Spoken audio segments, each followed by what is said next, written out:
পানি ঢেলে দেই। এই পানিটা কেন বন্ধ হয়ে গেছে? অন্য আরেকটা নাটক দেখি। মামাজি, কি হয়েছে পুষ্পা? পুষ্পা, আমি কিছু দেখিনি। মা, আমি শাড়ি পরে আছি। তাহলে আমাকে ডাকলে কেন? কারণ ট্যাঙ্কির পানি শেষ হয়ে গেছে। দাঁড়াও, আমি দেখছি। আচ্ছা, পুষ্পার গোসলের সময় পানি শেষ হয়ে গেছে বলে মা অন্য জায়গা থেকে পানি এনে দিচ্ছে।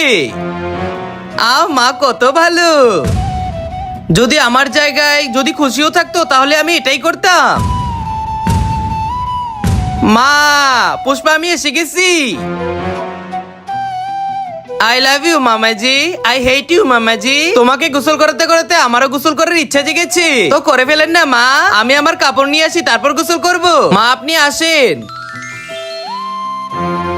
আমাকে রেখে শাশুড়ি বউয়ের ভালোবাসা চলছে, এখন আর ভালোবাসা থাকতে দিব না। আমি এই সব পানি ফেলে দিব, আর এক ফোঁটা পানিও বাঁচিয়ে রাখবো না। খালি বালতি, এই বালতিটা কে খালি করেছে?